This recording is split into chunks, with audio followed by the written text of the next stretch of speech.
Mapagpalang araw, Sir Casper, at sa lahat ng nakikinig sa inyong channel. Tawagin niyo na lamang po ako sa pangalang Paloma, taga Catbalogan City po. Bata pa lamang ako ay pangarap ko na ang kompletong pamilya. Lumaki kasi ako sa broken family. Kumbaga, hiwalay ang mga magulang ko. Kung saan-saan na lamang ako nakikitira. Makalipas lamang kasi ang isang taon, ay may mga kanya-kanya ng asawa ang mga magulang ko. Kung kaya't wala na sa akin ang kanilang atensyon, kundi sa kani-kanilang bagong pamilya na. At dahil doon ay kung kani-kanino na lamang ako naninirahan. Pero hindi kalaunan. Nang malaman ng lula pasing kong nakikitira ako sa bahay ng mga tiyahin ko, ay kinuha niya ako. At iyon na nga, dinala na ako sa kanilang probinsya, sa Calbayog. Mahirap man pero masasabi kong masaya naman ako sa piling ng abuela ko. Pero iba pa rin kasi talaga kapag buo ang pamilya mo. May masasabi kang nanay at tatay at mga kapatid. Ako kasi may mga kapatid nga ako sa ama at sa ina. Pero kapwa malayo naman ang mga ito sa akin. Tanging si Lula Pasing lamang at si Lolo Gorio ang kasama ko sa buhay mga kaswang. Noon ngang magdalaga ako, ay iyon talaga ang isa sa mga pangarap ko sa buhay. Ang magkaroon ng buong pamilya. At kung dumating man ang puntong magkaroon man ako ng sariling pamilya, ay hindi ako papayag na matulad sa pinagdadaanan ko ang mapagdadaanan ng magiging supling ko. Noon ngang makilala ko si Jasper, ay naging mag-asawa na kami. At naging mabuting asawa ako kay Jasper at ina sa dalawang supling namin. Lahat ng oras at pagmamahal ay ibinuhos ko sa pamilya ko. Upang sa ganon ay hindi maghahanap ng ibang babae ang asawa ko. Hindi ko pinabayaan ang sarili ko. At maging ang mga anak ko ay hindi ko pinapabayaan. Lalong-lalo na ang asawa ko. Kulang na lang ay sambahin ko si Jasper Sarkas. Pero ang lahat ng iyon ay nauwi lamang sa walang kabuluhan. Dahil isang araw, abalang-abala ako sa paglalaba noon sa labas ng bahay namin kung nasaan ang poso. Nang lapitan ako ni Maribel. At may ibinalita siya sa aking nagpagimbal sa buong kalamnan ko. Pasensya ka na Paloma kung ngayon ko lang nasabi sa iyo to ha. Alam mo kasi, naging malapit na rin tayong magkaibigan at para na rin kitang kapatid. Kaya ayaw kong maging bulag-bulagan ka sa lahat ng mga nangyayari. May babae ang asawa mo at halos lahat dito sa baryo natin ay alam na nila. Ikaw na lang siguro ang hindi nakakaalam. Ewan ko lang ha. Kung alam mo na nga ba at sadyang nagbubulag-bulagan ka lang o talagang wala kang alam. Mahabang wika sa akin ni Maribel. Saglit akong natigilan sa paglalaba at para akong binagsakan ng langit sa mga narinig ko. Paulit-ulit na umalingaw-ngaw sa tainga ko ang mga katagang matagal na akong niloloko ng asawa ko. At kulang na nga lang ay ibantera niya ang kapit niya sa harapan ng maraming tao. Oo, masakit magsalita ang asawa ko at may mga pagkakataong nasasaktan niya ako o napagbubuhatan ng kamay. Pero lahat ng iyon ay tiniis ko. Sa madaling salita ay naging martir ako at bulag sa lahat ng mga pangyayari. Hoy Paloma, ayos ka lang ba? Untag na tanong sa akin ni Maribel at marahang tinapik ang balikat ko. Pasensya ka na kung sa akin pa nanggaling ang masamang balitang to ha. Hindi ko lang kasi talaga matiis na pag-uusapan ka ng mga kababaryo natin. Aniya pa. Sa nangangatal na boses ay sinabi ko sa kanyang wala iyon. Mas mabuti nga at nasabi niya sa akin ang mga bagay na hindi ko nalalaman. dahil nagmumukha na pala ako nitong tanga. Hindi ko alam na ako na pala ang ginagawang pulutan ng lahat naming kapitbahay. Siguro masyado lang akong naging kampante at panatag na hindi mangyayari ang mga bagay na sinasabi sa akin ni Maribel. Ang buong akala ko kasi kapag ginawa ko na ang lahat sa pamilya ko ay hindi mambababae ang asawa ko. Pero hindi pala. Dahil kahit ano pa man ang gawin ko ay hindi pa rin sumasapat sa asawa ko. Naghahanap pa rin siya ng mga bagay sa ibang babae na hindi ko alam kung anong klaseng bagay pa ba ang hinahanap niya sa iba. Alam niyo, sobrang sakit ng nararamdaman ko matapos kong malaman ang totoo.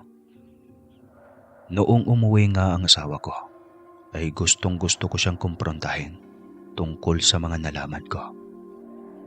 Pero naduwag ako. Naduwag ako sa isiping baka iwanan niya kami ng mga anak niya.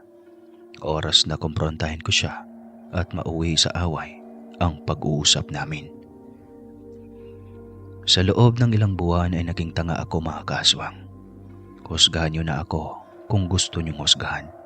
Pero iyon talaga ang totoo. Alam kong mali ang mga nangyayari. At pinag-uusapan na kami ng lahat. Sa tuwing lumalagpas nga ako, ay pikit matang hinayaan ko na lamang ang mga naririnig kong usap-usapan at nagbibingi-bingihan na lamang ako. Masakit kung sa masakit, pero alang-alang sa mga anak ko, ay tiniis ko ang lahat. Ayaw kong mawalan sila ng ama. Ayaw kong darating ang araw na magkawatak-watak ang pamilya namin. Subalit ang lahat ng pagtitiis, Sir Casper, ay may hangganan. Dahil isang araw, nagulat na lamang ako nang biglang dumating sa bahay namin ang kalaguyo ng asawa ko. Noong una, syempre, hindi ko pa kilala ang babae kung sino siya. Pero noong tanungin ko siya, ay siya pa ang matapang na nagwikang kasintahan siya ng asawa ko. At sa ayaw man sa gusto ko, ay sa bahay na namin siya titira. Nanggigigil ako sa kabit. Nakita kong isa-isa nang nagsipagdagsaan ang mga tsismosa naming kapitbahay at nag-umpisa nang magbubulong-bulungan ang mga ito. Talagang nakakahiya ang mga pinaggagawa ng kabit ni Jasper. Kung ano-anong mga masasakit na salita ang mga sinasabi nito at kung manood pa daig pang pokpok sa kabaret. Halos magubad na lang at ibalandra ang kasulok-sulukan nito sa katawan. Grabe rin ang kularete sa mukha. Akala mo'y binudbura ng espasol. Tumambay ka nga dyan, babae kat, papasok ako. Arting asik na sabi ni Lisa at tinabig pa ako at mabilis nang laglakad papasok sa bakuran ng bahay. Mabilis ko siyang pinigilan at mariing hinawakan ng braso niya at paasik ko rin siyang tinignan. Hindi pwede. Pumamahay ko to kaya't wala kang karapatang tumira dito o manghimasok man lang. Mariing tutol ko sa babaeng si Lisa. Buntis ako. Dinadala ko ang anak ng asawa mo. Kaya't may karapatan akong tumira sa bahay na ito.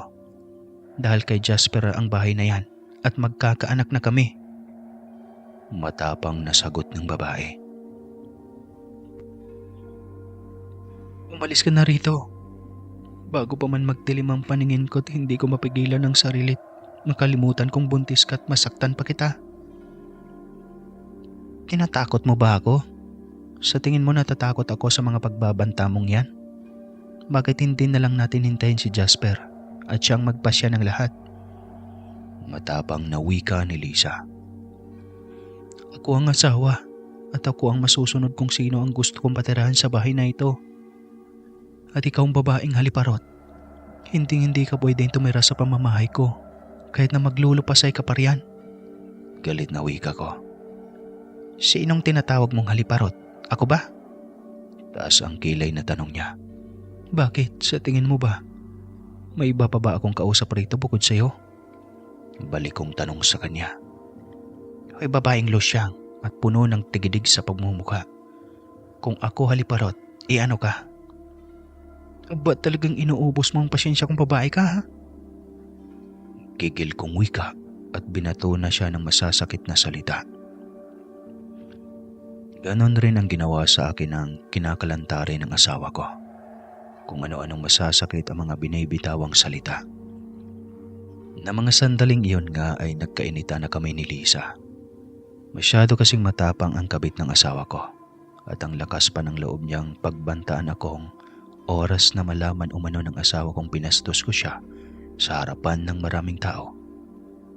Aasahan ko umanong ura pa mismo ay palalayasin ako ng asawa ko. Makaraan nga ang ilang sandali ay dumating ang asawa ko. Pumasok kami sa loob ng bahay at doon nag-usap. Halata sa mukha nito ang pagkagulat.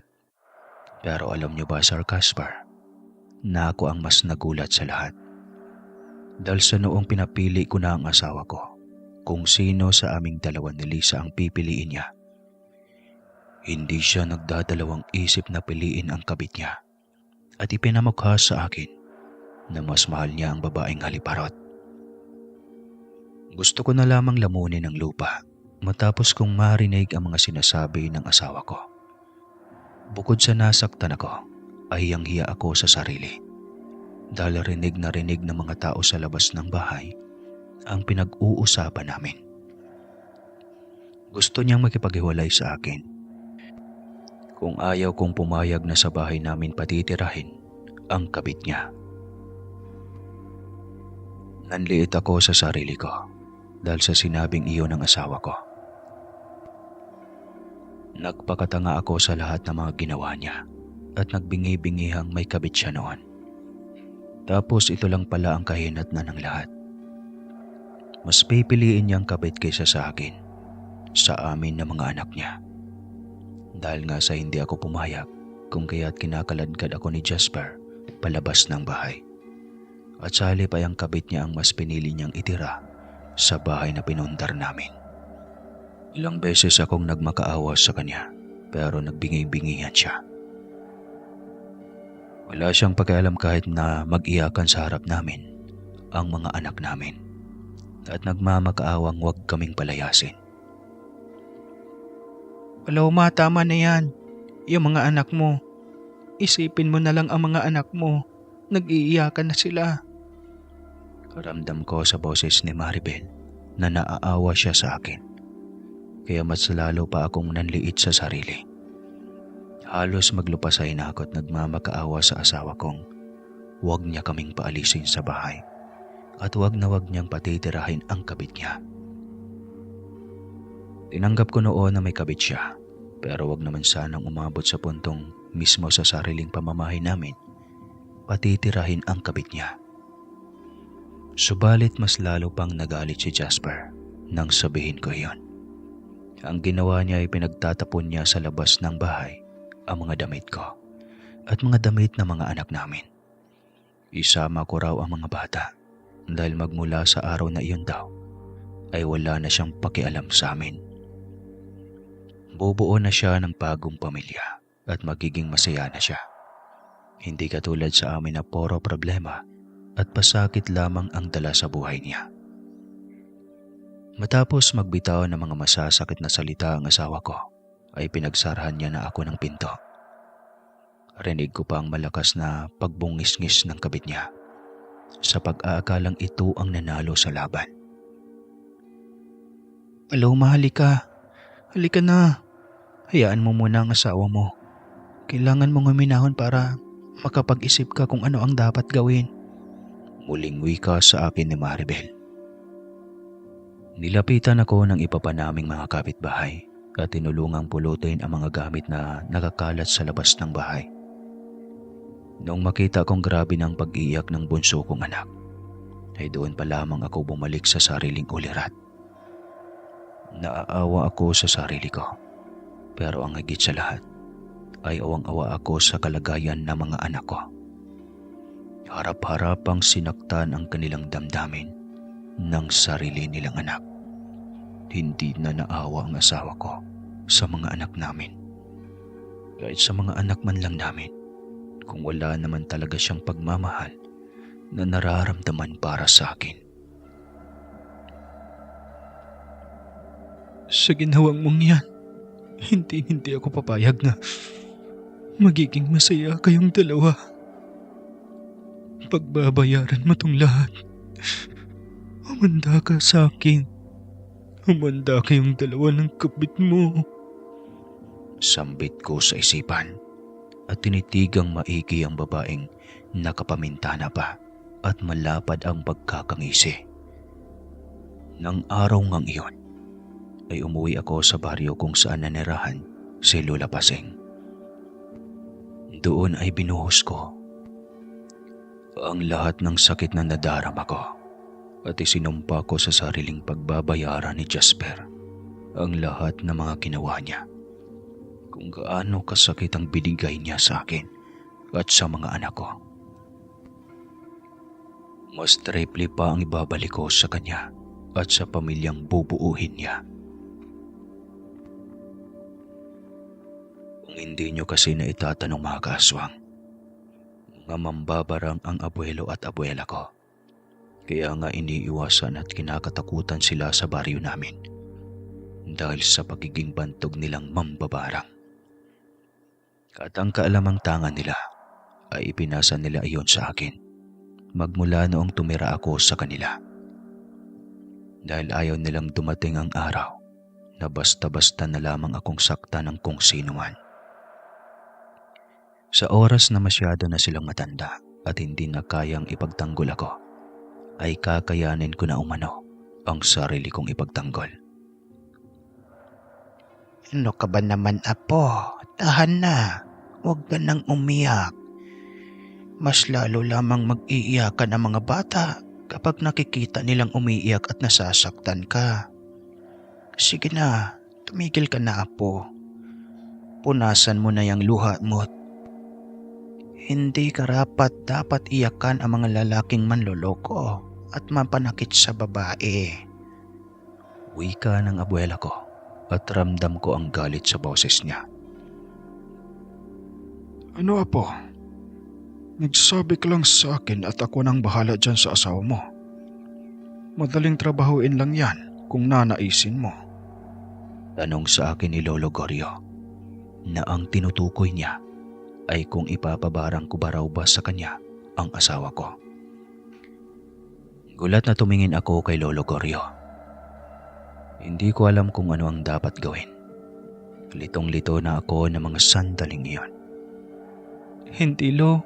Huwag. Ayoko mawalan ng ama ang mga anak ko. Mahinang sagot ko.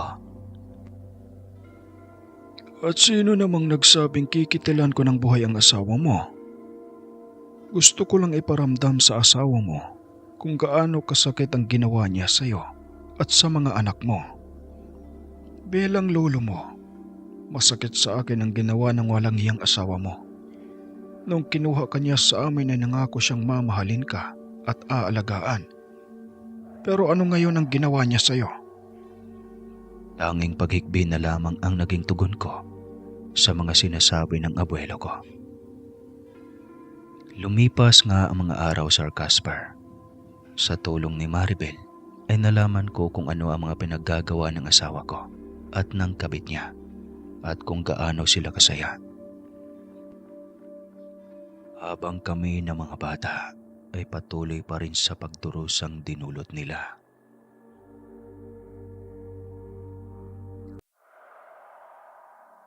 Habang tumatagal ay mas lalo lamang akong nagngingit-ngit sa galit. Galit na galit ako sa ginawa nilang kawalang hiyaan sa akin at sa mga anak ko. Dumating ang araw na nagkasakit ang bunso kong anak. Sinubukan kong lumapit sa asawa ko para makiusap na tulungan ako. Ngunit ipinagsawalang bahala niya lang iyon. Sa halip ay pinagmumura niya pa ako at harap-harapang sinabihang magmula noong pinalayas niya kami sa bahay ay pinutol na niya ang lahat ng ugnayan naming dalawa at ng mga bata. Hindi niya na itinuring na anak ang mga bata. Kaya't kung may problema man ako, Sarilinin ko na lamang at huwag na siyang idamay pa. Dahil may pamilya na siyang binubuo at masaya na sila. Sa ginawang iyon ni Jasper ay pinatunayan niya lang sa akin na siyang lalaking hindi karapat-dapat kaawaan. Masakit man ay umalis ako sa bahay niyang bitbit ang inanakit at puno ng galit ang dibdib ko. Pero bago pa man ako umalis, ay pumulot muna ako ng lupa kung saan bumakat ang tsinelas na gamit ni Jasper. Pinilit ko rin kinuha ang tsinelas ng kabit nito at nagmamadali na nga akong umuwi sa bahay ng abuela ko. Kumusta ang lakad mo, Apo? Tinulungan ka ba ng walang hiya mong asawa sa paggagamot dito sa anak mo? Anong nilula pasing sa akin? Marang umiling ako at sinabing wala akong nakuhang kahit na anumang tulong mula sa ama ng anak ko. Napalatak naman ang abuela ko at nagwikang kahit kailan talaga ay napakawalang hiya ng asawa ko. Sana hindi na lamang siya nag-anak kung ganito man lang ang gagawin niya. Inaabandonan niya ang mga kaawa-awang batang walang kamuang-muwang sa buhay. Hayaan niyo na pula. Ako na ang bahala sa kanya. Ibibigay ko sa kanyang nararapat para sa kanya. Ayaw niyang magbigay ng sustento sa mga bata. Matapos niyang mag-anak-anak, pues ibibigay ko ang hinahanap niya. Tiimbag ang wika ko. Tumahimik ang abuela ko at itinoon na lamang ang pansin sa pagpupunas ng basang labakara sa noo ng bunso kong anak. Hayaan mo, Apo. Pagtutulungan na lamang nating buhayin ang mga anak mo. Huwag ka nang lumapit sa asawa mong walang ibang alam, kundi ang magpasarap lamang sa buhay. Tama po kayo, La. Gusto niya lang magpasarap sa buhay. Pues, ibibigay ko sa kanya yon. Galit kong saad at tumakbo na sa aking isipan ang mga planong gagawin ko. Para sa lalaking nanakit ng damdamin ko at damdamin ng mga anak ko. Kinagabihan, pagpatak ng 9:00 ng gabi, ay pumunta ako sa likuran ng bahay kung saan naroon ang mga kagamitan ng abuela ko sa pambabarang. Maingat akong pumasok at inayos ang mga gagamitin sa pambabarang. Buong-buo na ang pasya kong bibigyan ko ng leksyon. Ang walang iya kong asawa at ang kabit niya. Nang matapos kong ayusin ang mga gamit, ay sinindihan ko na ang kandilang itim. Nang matire ko na ang kandila, ay inilabas ko na sa plastic ang lupang tinapakan ni Jasper, maging ang tsinelas na suot-suot palagi ng kabit niya, ay inilagay ko malapit sa pinagtirikan ng kandila. Agad na nga akong lumuhod at nagsimula ng mag-usal na mga inkantasyon para sa lalaking nanloko sa akin. Lahat ng pamarusang alam ko ay pinakawalan ko na at inihip sa lupang ikinulong ko sa buting babasagin. Matapos kong umusal ng mga inkantasyon, ay isa-isa kong nilagay ang mga insektong nakuha ko kanina sa likuran ng bahay. Mga alagang insektong bubuyog iyan ni Lolo Goryo. Kapag ang mga insektong alaga ni Lolo Goryo ang ibabaon ko sa katawan ni Jasper, ay mas mapapadali ang pamamarusang mararanasan nito. Ang gagawin lamang kasi ng mga insekto, mga kaswang, gagawa ito ng butas na kakasya lamang ang mga ito sa buong katawan ng lalaking babarangin ko. At unti-unting pagkakagatin ang lamang loob nito. Hanggang sa mamagana yon at hindi na makayanan pa ng lalaki at mahihirapan na ito makakain at makahinga. Mamamanas rin ang buong katawan nito na umabot pa sa puntong aakalain niyang sasabog na ang kanyang katawan. Dinagdagan ko rin ng mga maliliit na alopihan nang sa ganon ay mas lalo niyang maramdaman ang sakit. Yung bang tipong magmamakaawa na siyang patay na lamang siya dahil sa sakit na dadanasin niya. Pagkatapos kong gawin ang proseso ng pambabarang sa lalaking nanloko sa akin, Sir Casper, ay sinunod ko naman ang babaeng kabit nito.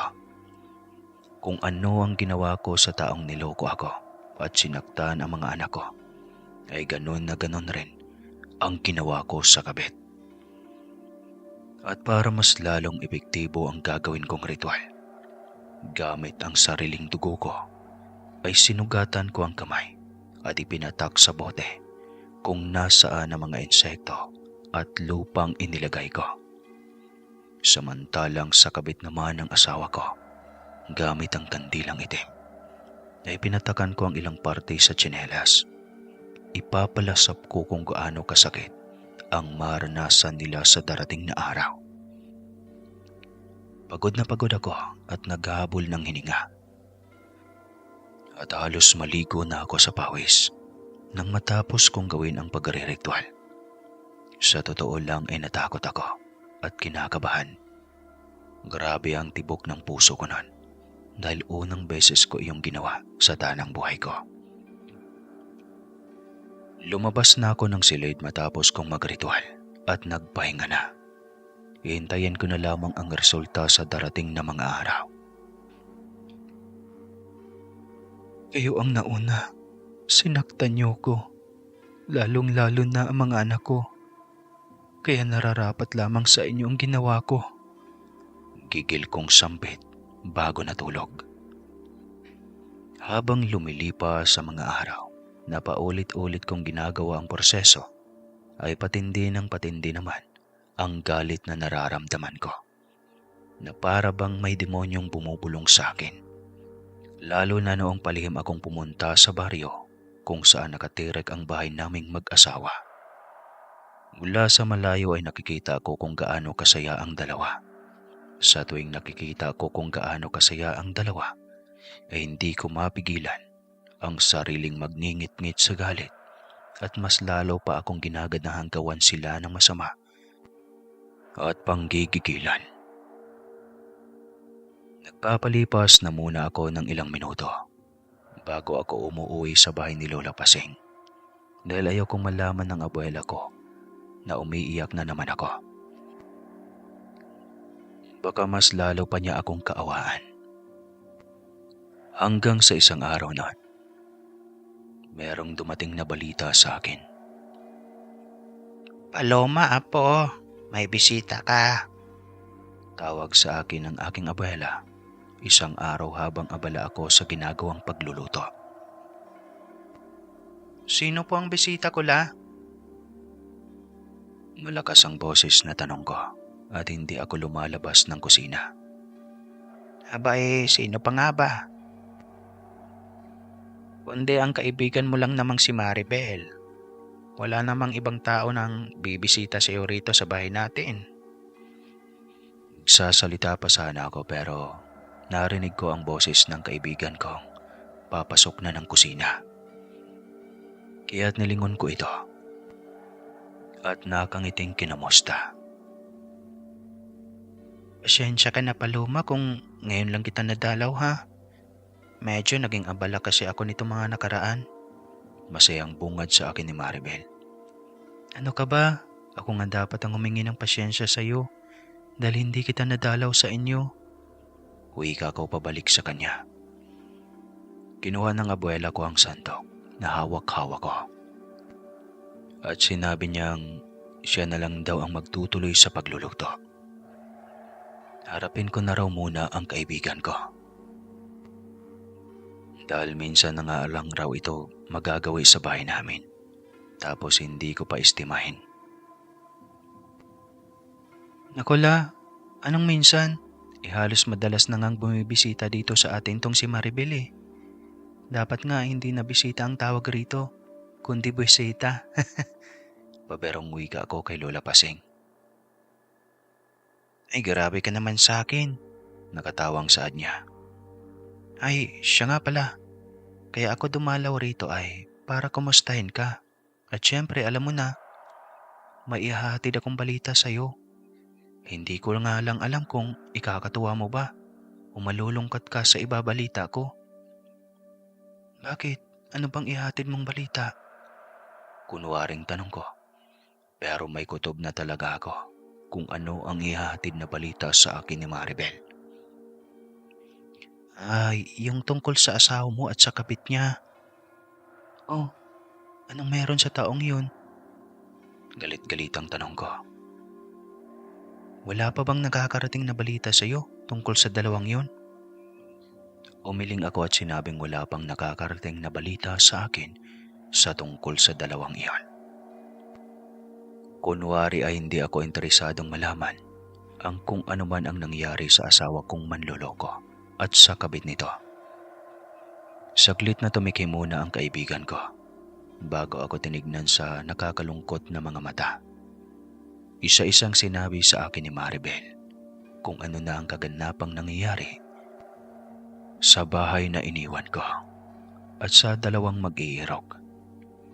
Aniya, nakarang araw umano ay napansin niyang parang nag-aaway ang dalawa. Malakas raw ang boses ng mga ito at tila ba nagbabangayan.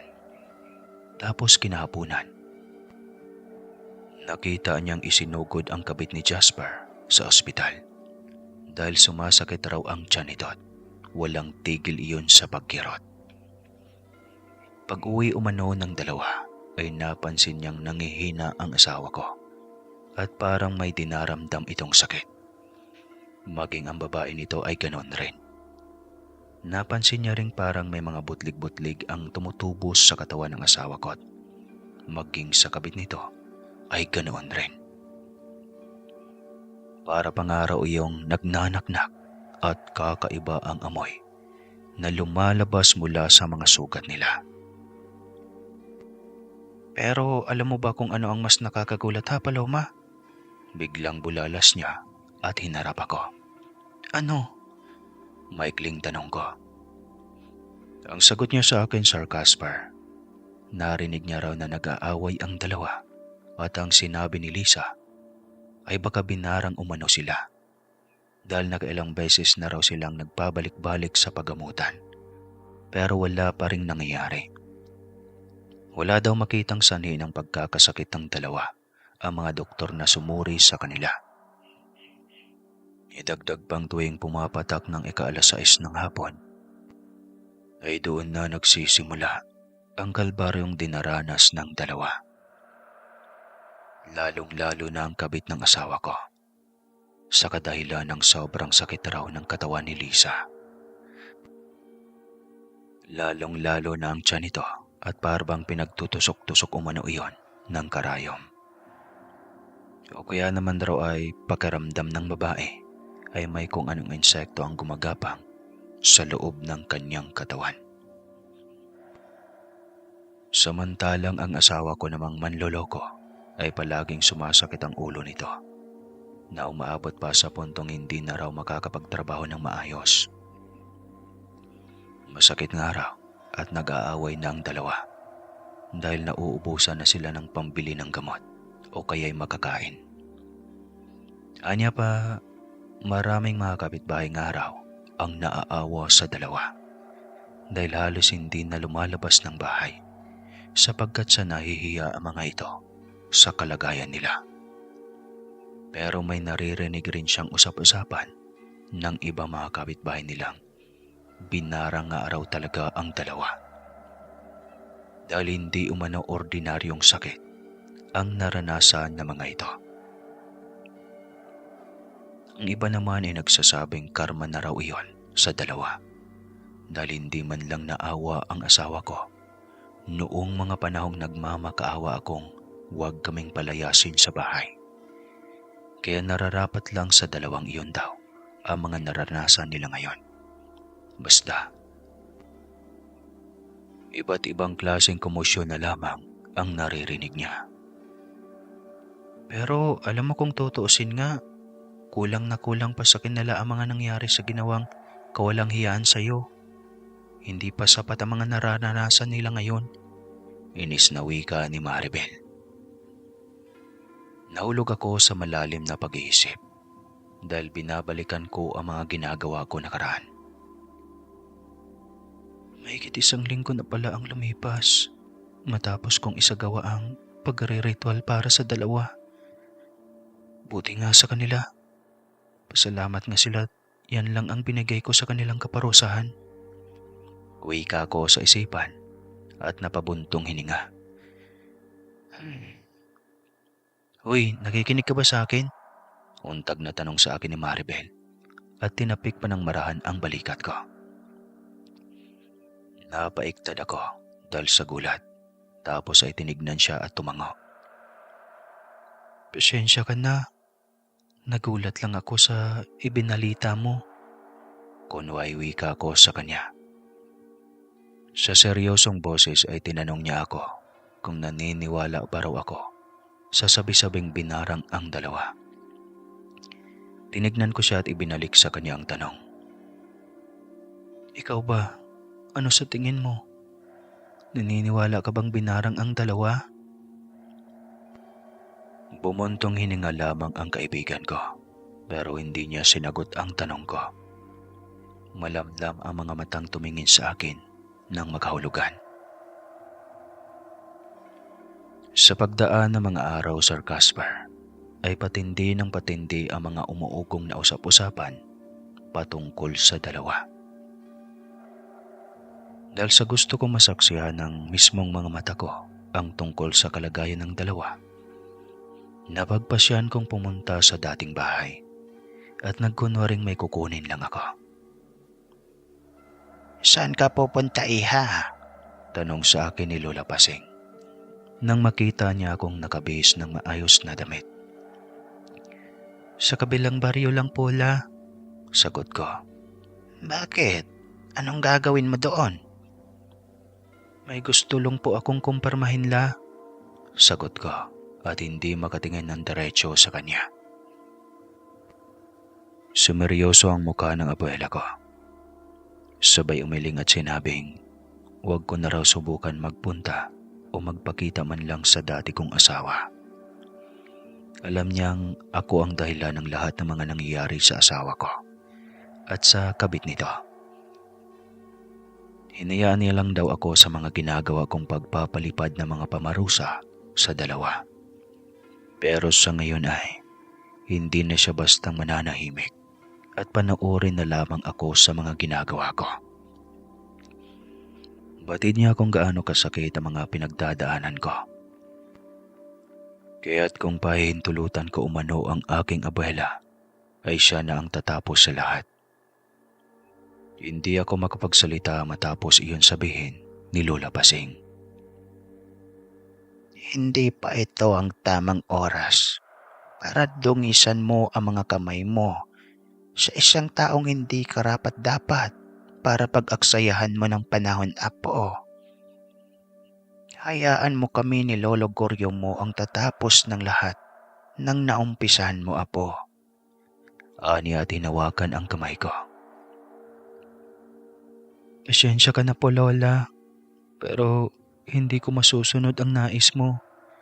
Inumpisahan ko to, kaya ako ang tatapos. Gusto ko pang pagdusahan nila ang mga kawalangyang ginawa nila sa akin noon at sa mga anak ko. Mariing sagot ko kay Lola Pasing at hindi ko na napigilan pang tumulo ang mga luha.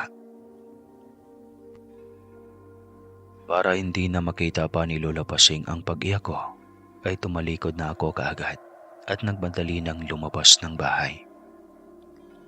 Habang binabagtas ko nga ang daan, ay doon ko ibinuhos ang lahat ng luha hanggang sa hindi ko namalayan pa ang isang lalaking papasalubong sa akin kung kaya't nabangga ko ito. Agad na humingi ng pasyensya ang lalaki pero hindi ko siya pinansin. Sa halip ay sunod-sunod na pinunasan ko ang mga luha at akmang lalakad na sana. Pero maagap na hinawakan ng lalaki ang kamay ko at inabot sa akin ang panyo. Huwag ka nang umiyak. Hindi bagay sa iyo. Maganda ka pa naman. Uwi ka ng lalaki sa baritonong boses.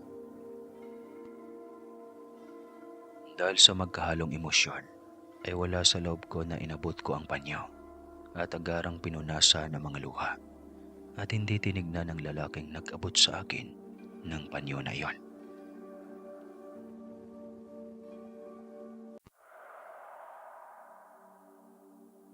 Nang araw ngang iyon ay pumunta ako sa baryo kung nasaan ang dati kong asawa at kinakasama nito.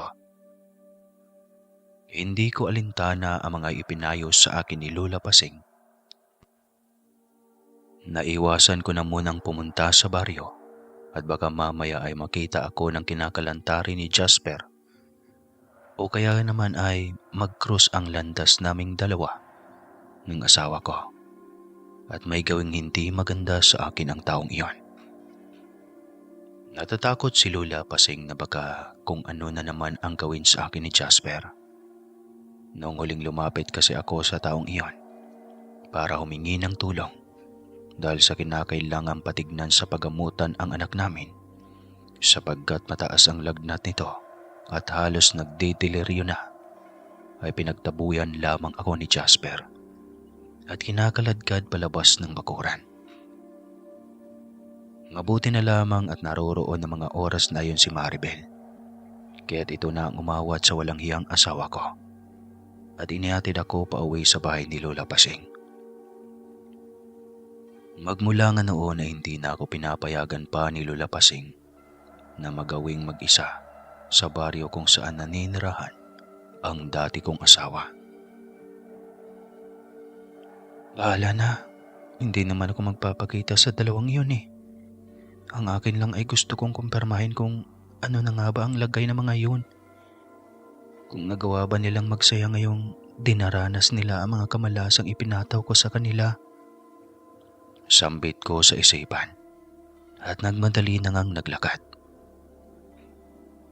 Noong papasok pa lamang ako sa baryo, ay nakasalubong ko ang kinakasama ni Jasper. Balot na balot ang buong katawan nito at maging ang mukha nito ay nakabalot rin. Ultimo ang kanyang mga mata lamang ang siyang hindi natatakpan. Ikaw na babae ka. Ikaw ang may kagagawan ng lahat ng nangyari sa akin at sa kinakasama ko. Mambabarang ka. Mambabarang ka. Binarang mo ako at si Jasper. Naghuhurimentado sa galit na sigaw ni Lisa. Saglit akong natigilan at nakaramdam ng hiya. Sa lakas kasi ng boses ni Lisa, ay hindi malabong naagaw niya ang atensyon ng mga taong nag-uumpukan sa gilid ng daan. Sandali, ano ba ang pinagsasabi mo? Anong mambabarang? At sinong binarang ko? Ikaw ba? Bakit ko pag-aaksaya ng panahon ang isang katulad mong haliparot? Pang-iinsultong wika ko at pilit na itinatago ang kabang nararamdaman dahil sa pagkabigla. Hindi ko kasi inaasahan ang biglang pagtatagpo naming dalawa at talagang nabigla ako sa mga nangyari sa Casper. Bago pa man ako muling makapagsalita mga kaaswang, ay walang pagdadalawang isip na hinablot na ni Lisa ang buhok ko. Dahilan para mapasigaw ako dahil sa sakit na naramdaman. Sobrang lakas ng pagkakahatak niya at talagang wala siyang balak na bitawan ang buhok ko.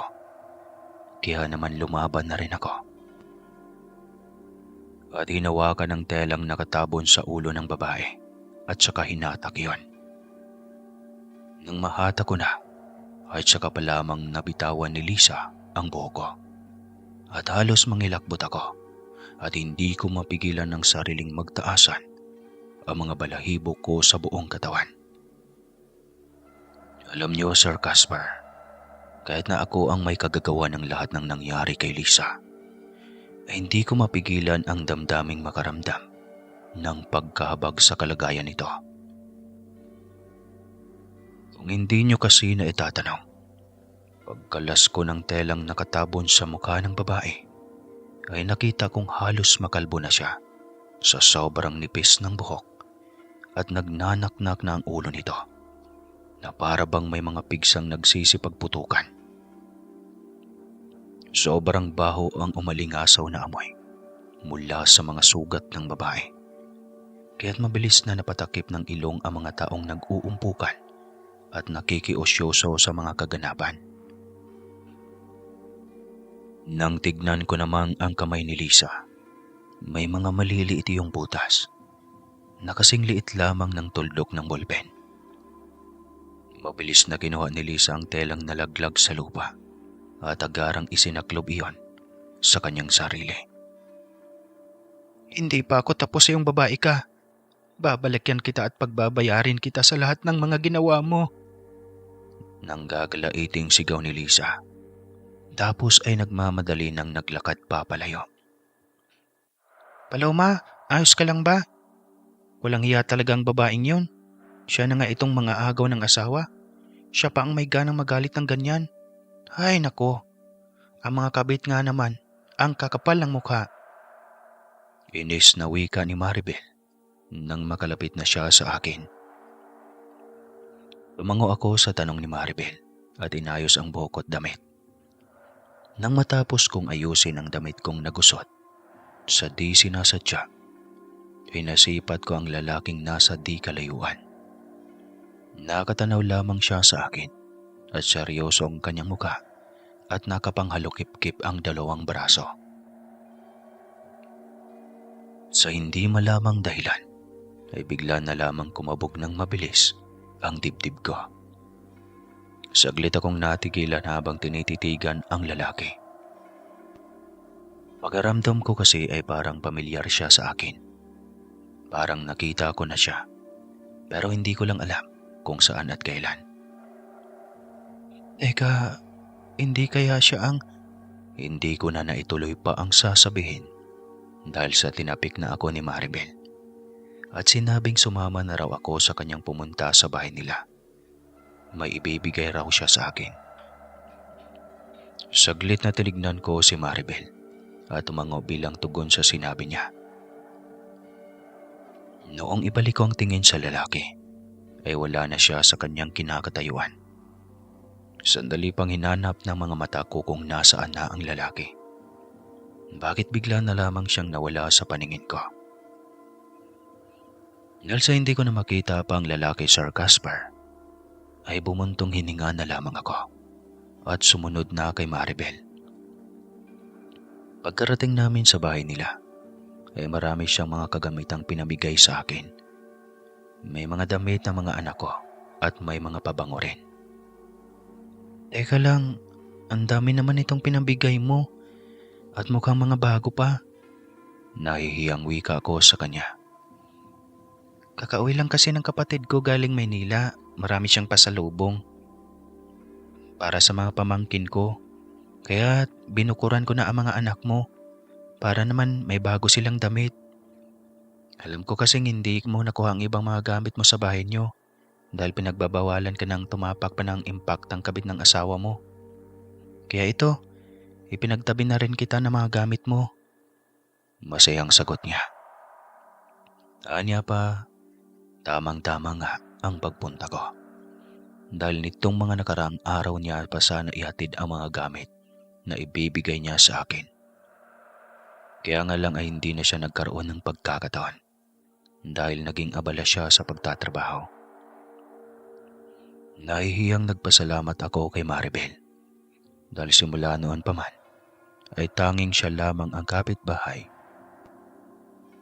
na nagmamalasakit sa akin noon. Kung hindi dahil sa kana ay hindi ko pa malalaman noon na may kinababaliwang babae na pala ang dati kong asawa. Siya rin ang nagpapalakas ng loob sa akin sa tuwing pinanghihinaan ako, maliban sa abuela at abuelo ko.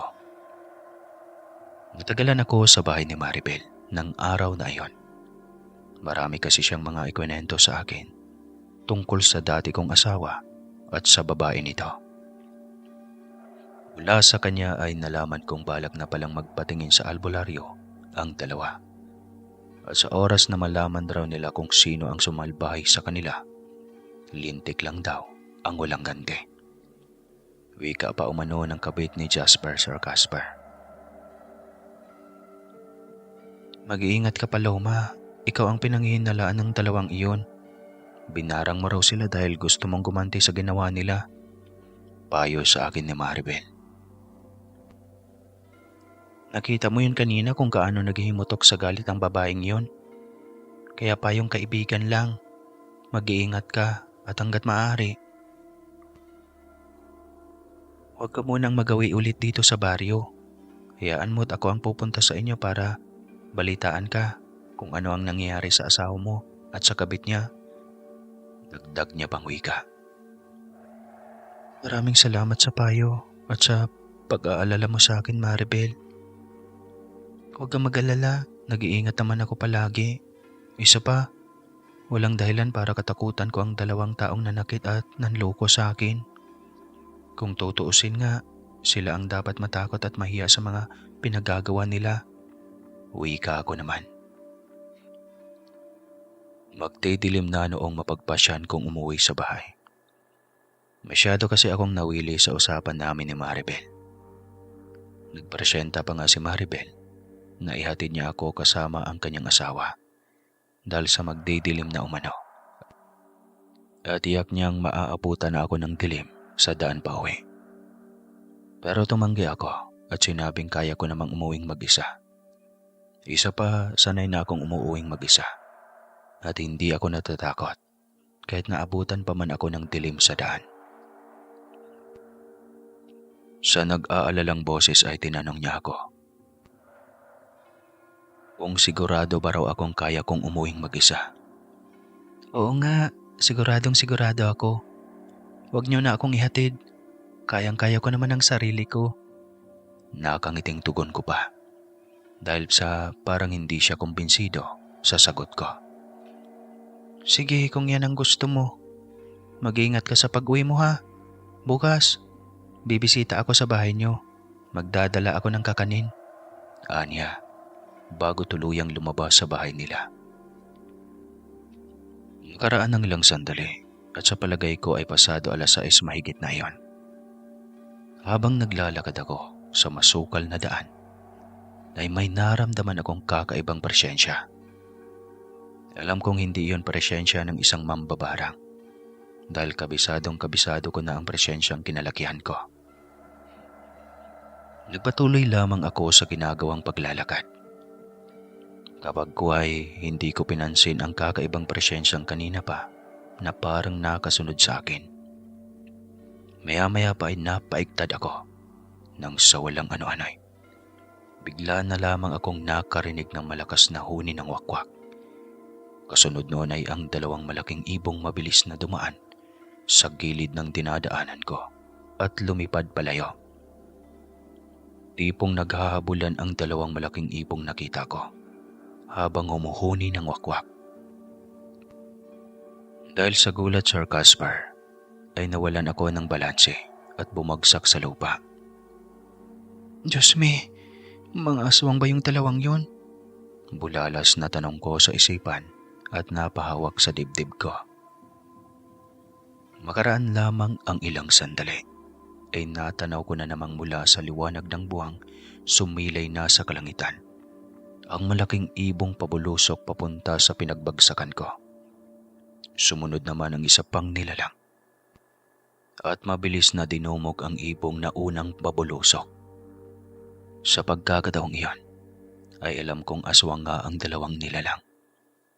Pero ang ipinagtataka ko ay bakit nagdudumugan ang mga ito na para bang pinipigilan ng isang aswang na huwag makalapit sa akin ang aswang na nagpupumilit. Sunod-sunod na malakas na pag-atungal ang narinig ko mula sa 2 aswang. Kahit nakakaramdam ako ng takot, ay mabilis na akong tumayo at dagli-dagli nang tumakbo pa uwi sa bahay. Nasa dulong baryo pa ang bahay ni Lola Pasing at may kalayuan pa iyon. Hindi masukat na takot ang nararamdaman ko ng mga oras na iyon.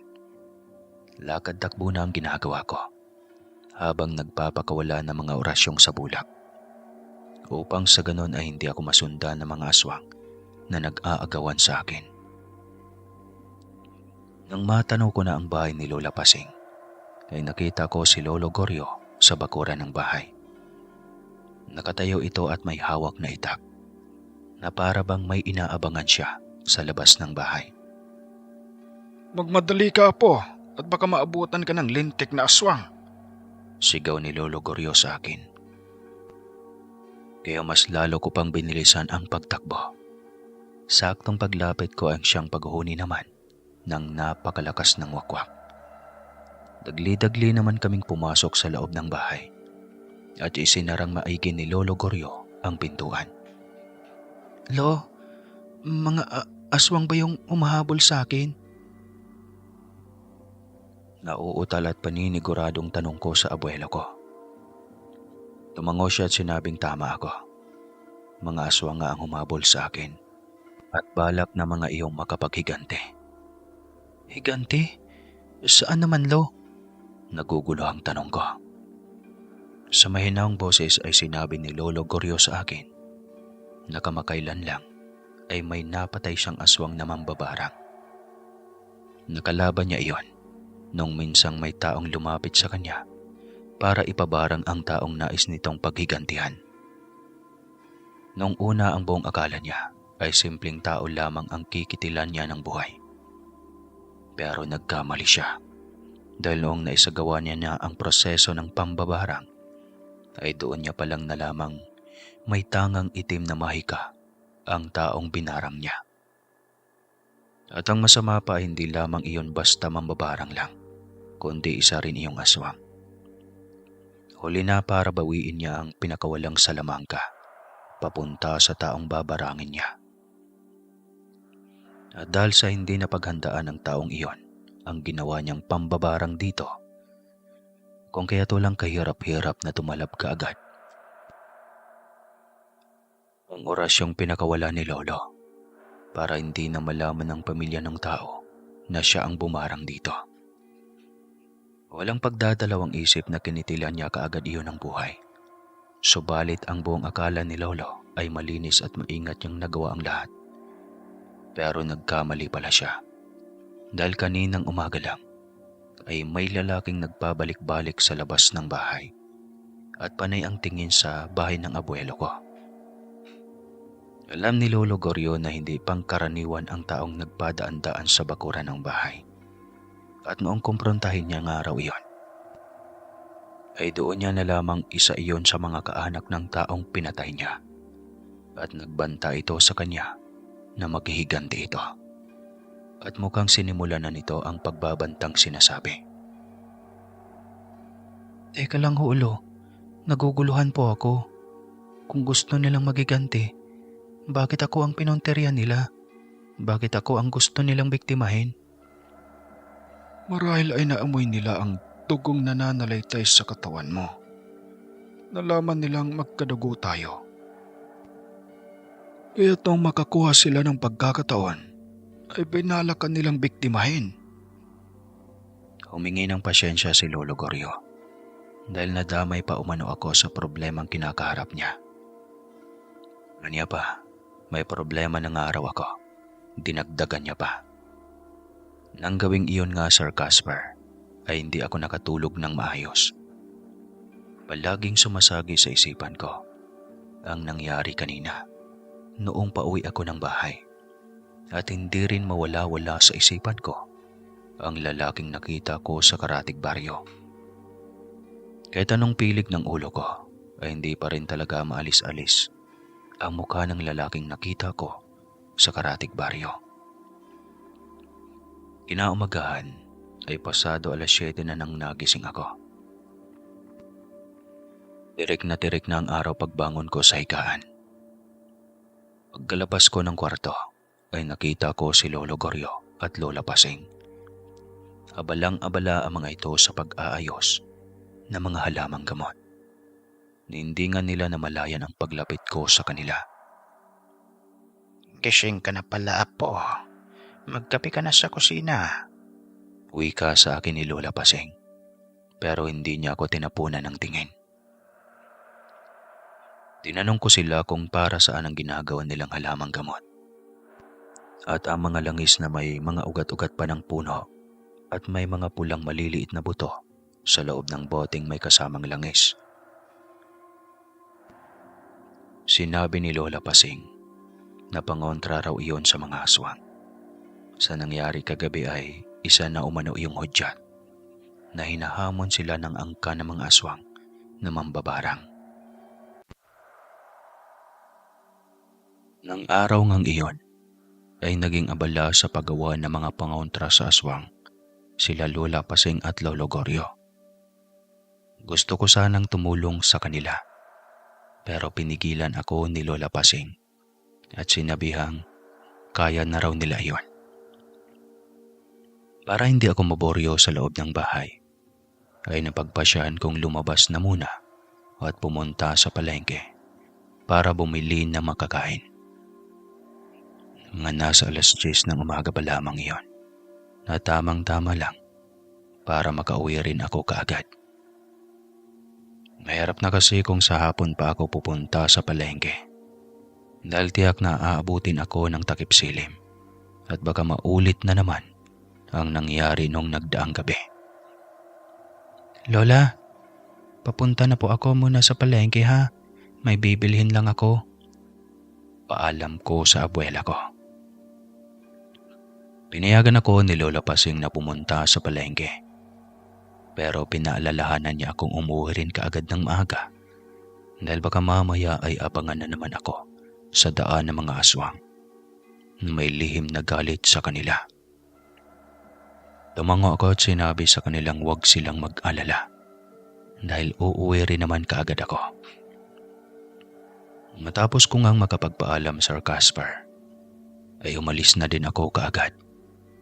Makaraan ang ilang sandali nang nasa palengke na ako, ay naging abala na ako sa pagtitingin-tingin ng mga paninda.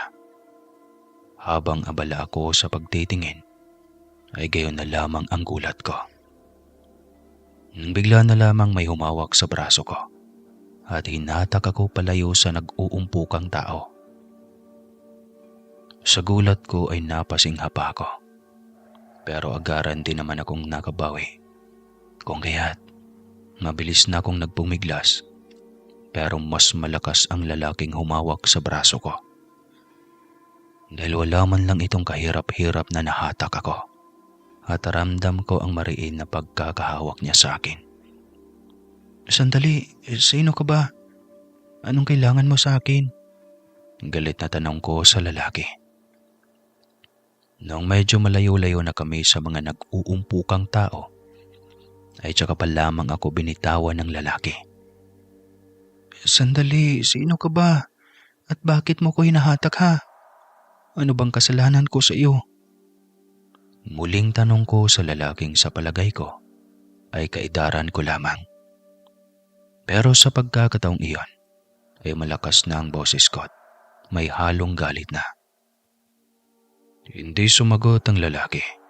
Sa halip ay tinitigan niya lang ako. Alam niyo, Sir Casper, na mga sandaling iyon ay masasabi kong gwapo ang lalaki kahit na nakasimangot ito at nagsalubong ang mga kilay. Matangos ang ilong at may magagandang mga mata na siyang tila ba nangungusap. Moreno lamang siya at matangkad. Idagdag pang mas nagpatingkad sa kanyang kagapuhan ang suot niyang damit na aakalain mong anak mayaman. Yawan ko ba? Pero ng mga oras na yun, Sir Casper, ay para akong nangangarap ng gising. At pakiramdam ko sa unang pagkakataon ay muling tumibok ng napakalakas ng puso ko. Saglit ko pang ipinilig ang ulo ko para maalis ang kung anumang kabaliwan ang tumatakbo sa aking isipan.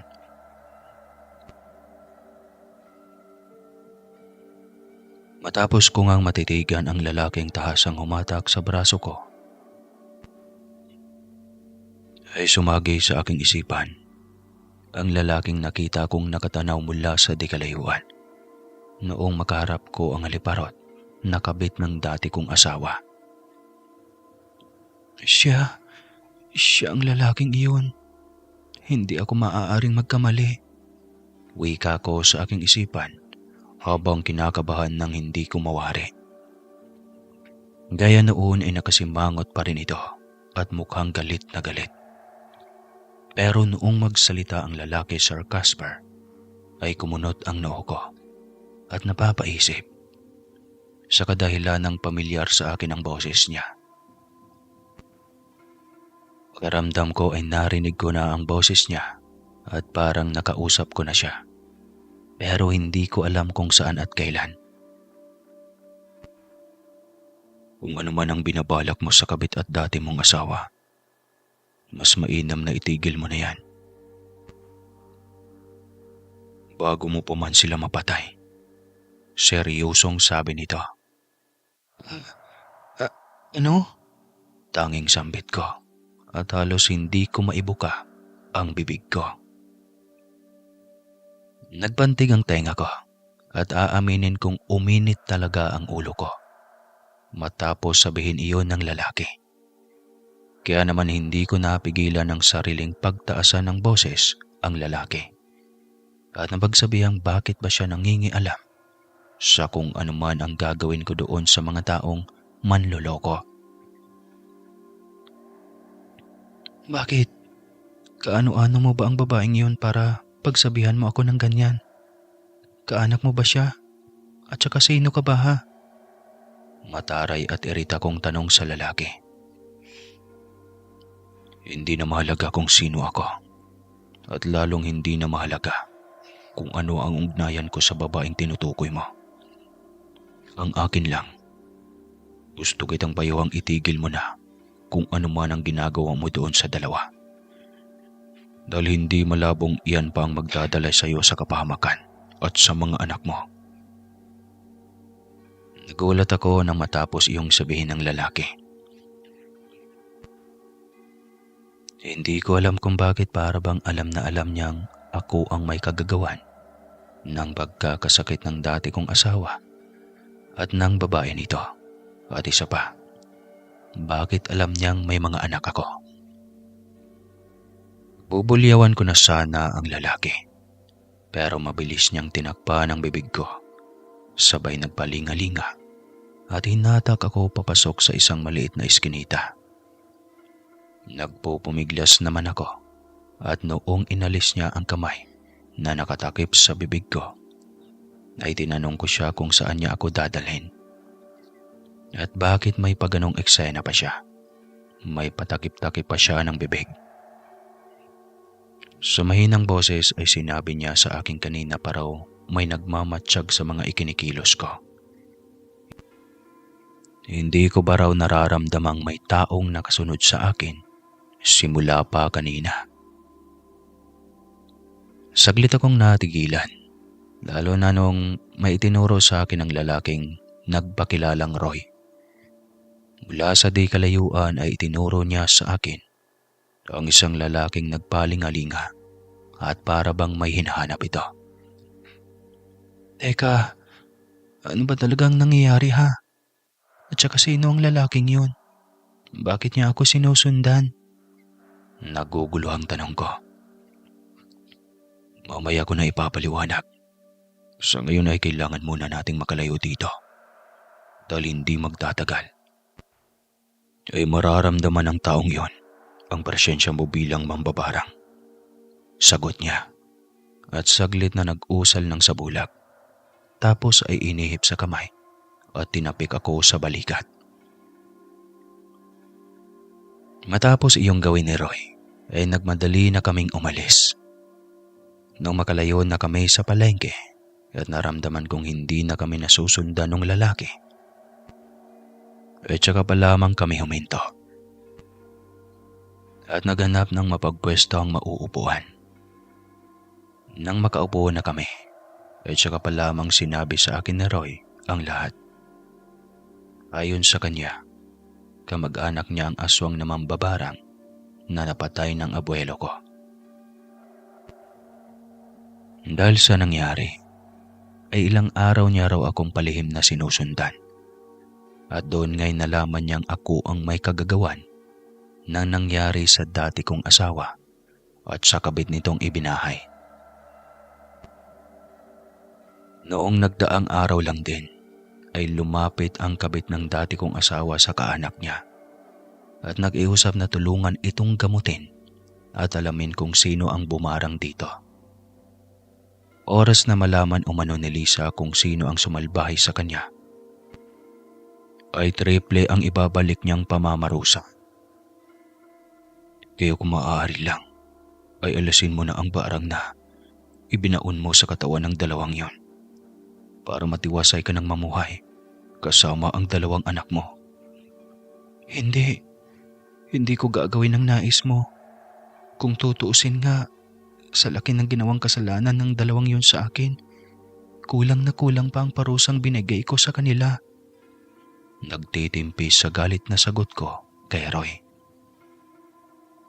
Ilit akong kinukumbinsi ni Roy na itigil na ang kung anuman ang ginagawa ko.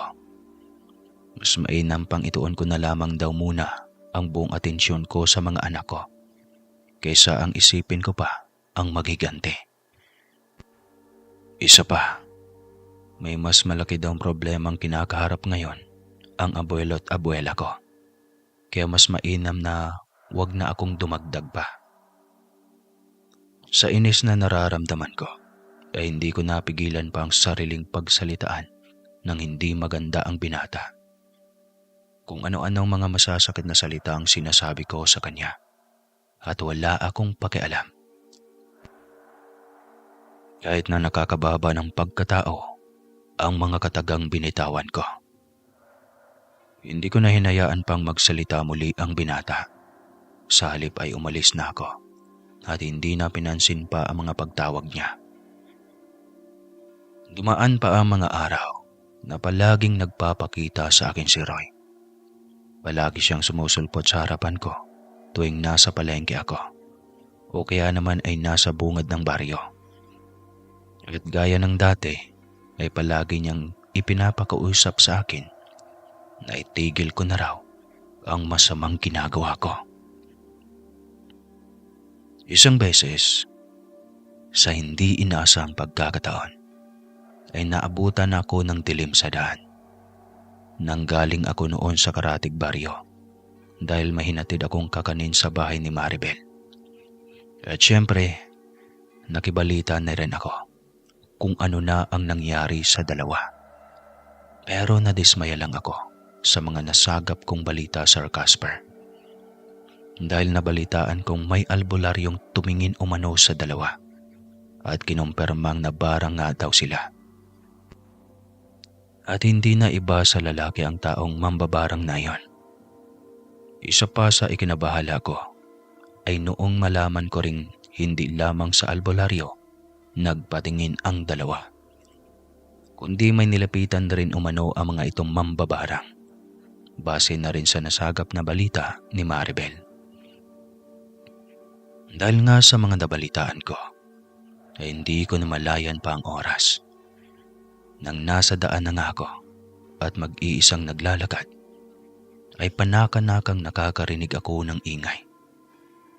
Sa pag-aakalang ligaw na hayop lamang ang mga naririnig ko, ay hindi ko na lamang iyon pinansin pa. Subalit makaraan lamang ang ilang sandali, ay gayon na lamang ang gulat ko, nang bigla na lamang may ibong malaki ang bumubulusok at lumapag sa harapan ko.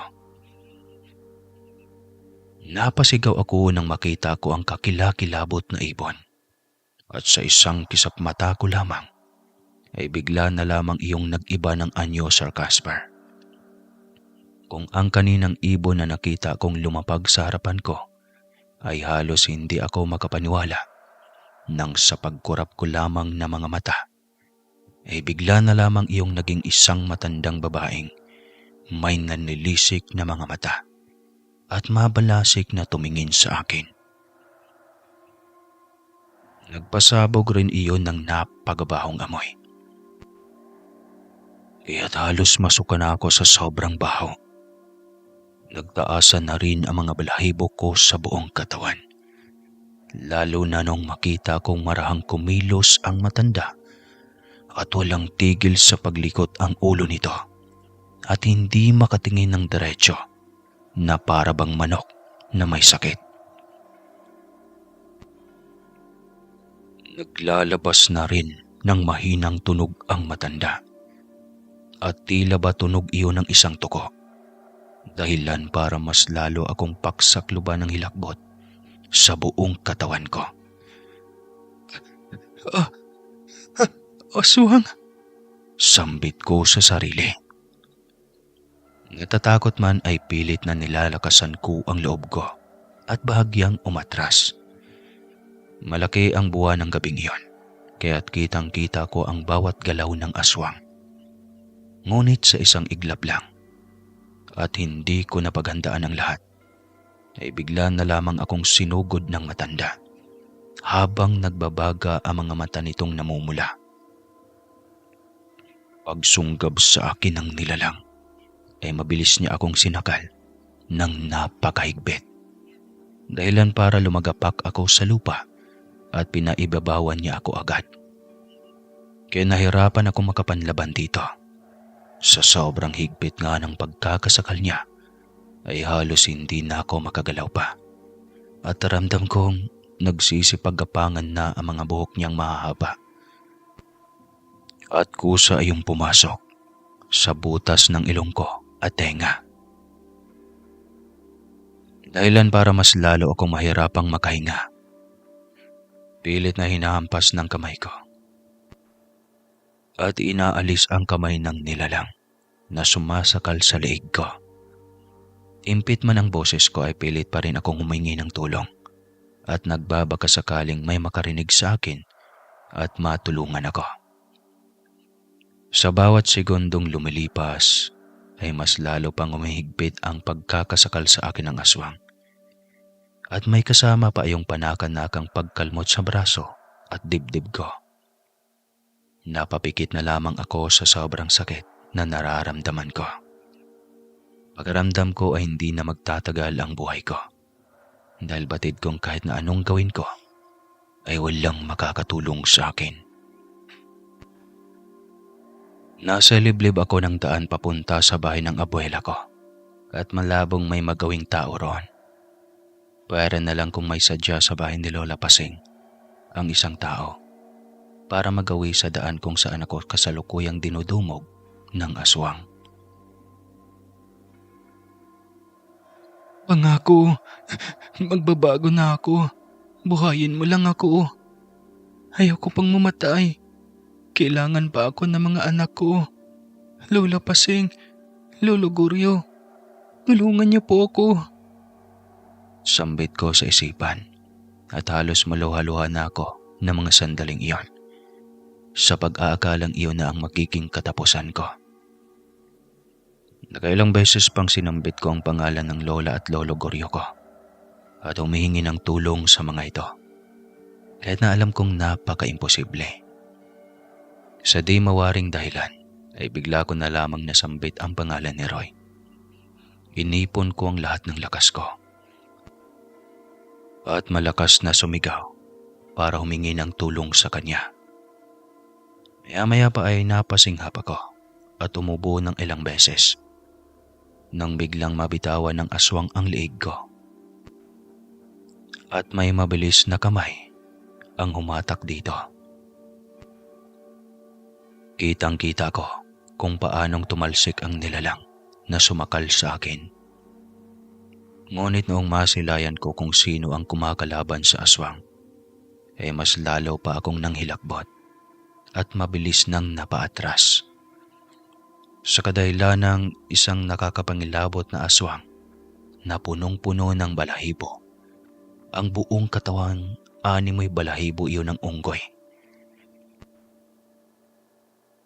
Mayat-mayat ang pag-atungal nito at para bang itinataboy nito ang aswang na sumagupa sa akin. Pero hindi naman nagpatinag ang aswang kung kaya't nagdubunggan ang dalawa. Wala pa mang ilang minutong naglalaban ang dalawa ay may isa pang sumulpot na aswang mula sa talahiban. Akmang susugurin na sana ako ng aswang na ito. Habang nakaakma ang matutulis nito mga kukong malabakan, pero mabilis akong hinawi ng aswang na may malaunggoy ang balahibo sa buong katawan at iginawi papunta sa likuran nito. Saktong paghawi ng nilalang sa akin na yon ay siyang pagtarak naman ng matutulis na kuko ng aswang na sumugod sa akin sa dibdib ng nilalang na nagligtas sa akin. Isang malakas na pag-atungal ang narinig ko mula rito. Indikasyong nasaktan ito ng sobra sa ginawa ng isang aswang. Agarang bumagsak sa lupa ang nilalang at napahawak ito sa dibdib kung saan nasaksak ng aswang. Pagbagsak na nito ay ako naman ang hinarap ng aswang at walang pag-alinlangang hinawakan ako sa leeg, sabay inangat sa lupa. Ngunit wala pa mang ilang segundo ay sunod-sunod na paghagupit ng latigo ang tumama sa katawan ng aswang. Kung kaya naman ay nabitawan ako nito at bumagsak malapit sa pinagbagsakan ng nilalang na nagligtas sa akin. Nang tignan ko kung sino ang nagligtas sa akin, ay nakita ko si Lolo Goryo. Nakikipaglaban na ito sa aswang na sumakal sa akin paitaas, samantalang si Lola Pasing naman ay nakipaglaban pa sa isang aswang. Ayos ka lang ba? Tanong ng pamilyar na boses sa akin. Nang lingunin ko kung sino ang nagsalita, ay nakita ko si Roy. Nakahubad siya ng pang-itaas habang sapo-sapo ang dibdib at may bahid ng dugo sa bibig nito. Sandali, ikaw yung nilalang na tumulong sa akin kanina? Hindi makapaniwalang tanong ko sa binata. Marang tumango ang binata at humingi ng pasyensya dahil hanggang doon niya ako kayang iligtas. Mas malakas ang tiyahin niya at tiyuhin at aaminin niyang hindi niya kayang tapatan ang lakas na mga ito. Magsasalita pa sana siya pero agad ko siyang pinigilan at sinabihang huwag nang sayangin pa ang lakas niya. Makaraan lang ang ilang minutong labanan ay napagtagumpayan ng abuela at abuelo ko ang labang kinakaharap. Napatay nila ang dalawang aswang. Tara, lalayan mo akong dalhin sa bahay ang binatang ito. Wika ni Lolo Goryo at hindi ko man lang siya nakitang hinihingal o napapagod sa pagkikipaglaban. Marana kong tumayo at inalalayan na ang binata. Pagkarating namin sa bahay ay agaran ng ginamot ni Lolo Goryo ang binata at nagpasalamat dito. Nagtataka naman akong nagtanong kung ano ang ipinagpasalamat niya sa binata. Si Lola Pasing na ang sumagot. Sinabi niya sa aking si Roy ang dahilan kung bakit nila nalamang may nangyari ng hindi maganda sa akin. Ito rin ang naghatid ng balita tungkol sa pinaplano ng tiyahin at tiyuhin nito. At ang dalawang aswang na mambabarang na napatay nila ay anak noon ang napatay ni Lolo Goryo at ang kabit ng dati kong asawa ay malayong kamag-anak ng tiyahin ni Roy. Nang ibig sabihin lang ay kadugo pa rin ito ng binata. May kung anong matulis na bagay ang tila tumusok sa puso ko kung kaya't kumirot iyon. Matutuwa na sana ako dahil sa ginawang pagligtas sa akin ng binatang aswang. Pero noong malaman kong kadugo niya ang kabit na ibinahay ng dati kong asawa, bigla na lamang naglaho ang lahat. Ipinaliwanag ng binatang hindi aswang si Lisa at wala rin iyong alam tungkol sa pambabarang dahil sa lumaki iyon sa Maynila kasama ang ina nito. Pero sa maniwala man umano ako't sa hindi, ilang beses niyang sinubukang pigilin ang kaanak niyang iyon at pinagsabihan. Pero sadyang matigas lang talaga daw ang ulo at ginagawa ang mga bagay na gusto. Kahit na alam nitong nakakasira ito ng pamilya. Sa malamig na boses ay nagpasalamat ako sa binata. Sa paglipas na mga araw ay naboryo ako sa bahay. Kaya napag-isip-isip kong maglakad-lakad na muna ako. Habang aalalahanin ang lahat at nang sa ganon ay mapag-isipan ko na rin kung ano nga ba ang dapat kong gawin. Sa paglalakad ko nga ay hindi ko namalayang tuluyan na pala akong nahulog sa malalim na pag-iisip. Kaya't hindi ko na napansing napadpad na pala ako sa Karatig Baryo. Maya-maya pa ay nagulat na lamang ako nang biglang may 2 tao ang humarang sa daraanan ko.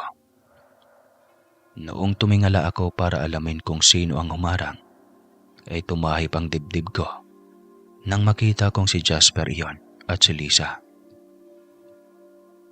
Walang kagatol-gatol na agarang humingi ng tawad ang dalawa sa akin. Nagmakaawa pa ang mga itong patawarin ko na raw sila dahil hindi na nila kaya pa ang mga parusang ibinigay ko. Lumuhod pa si Jasper sa harapan ko. Mapatawad ko lang siya at ang kinakasama niya.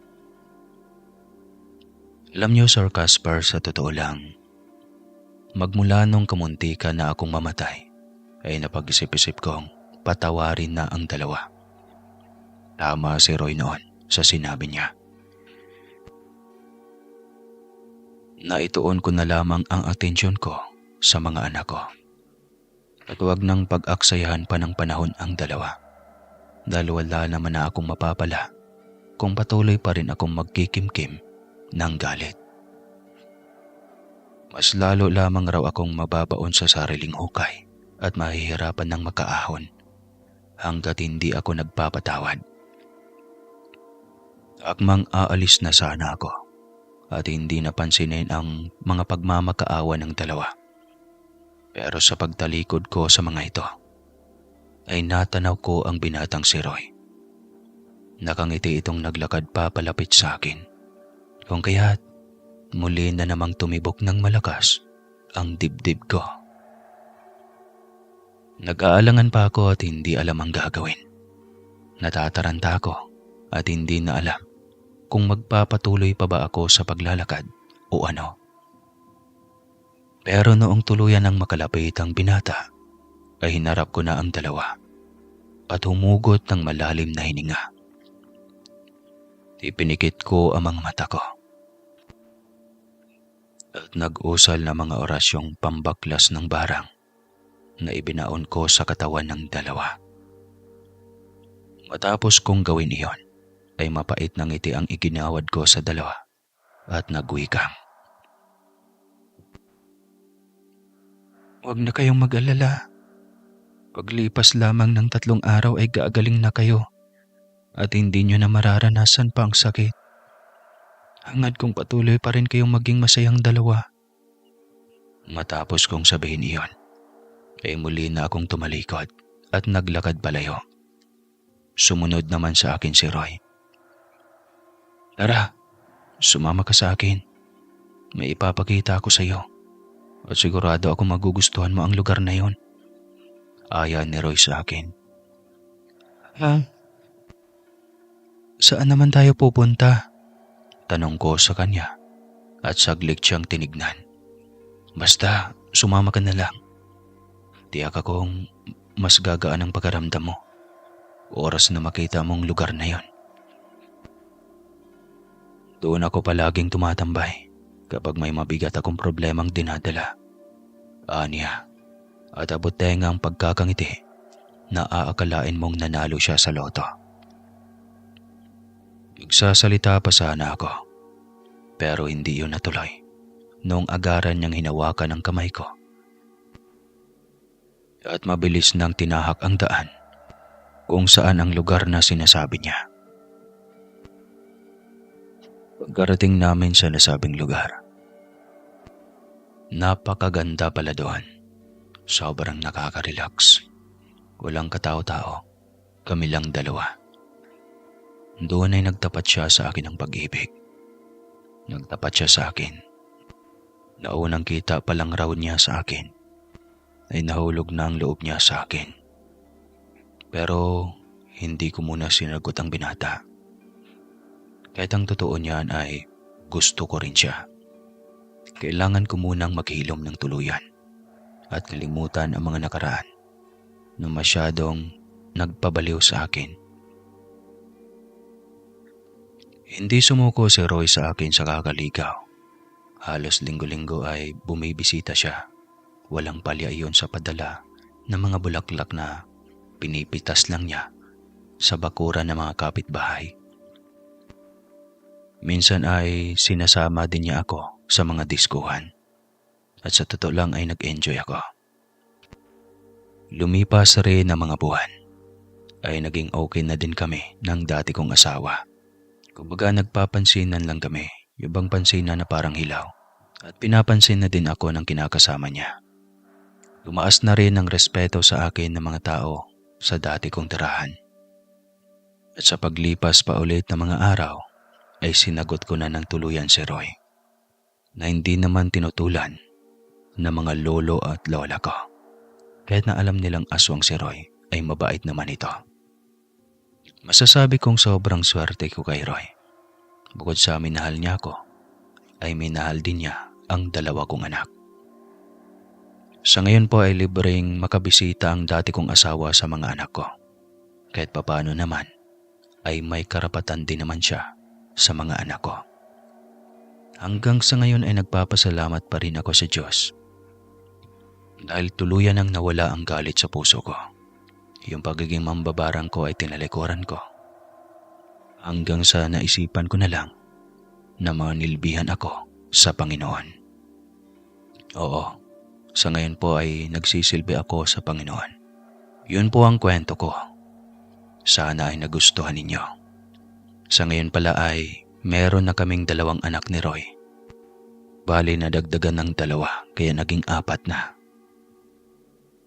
At sa abuelo at abuela ko, rest in peace po sa inyo, Lola Paseng at Lolo Goryo.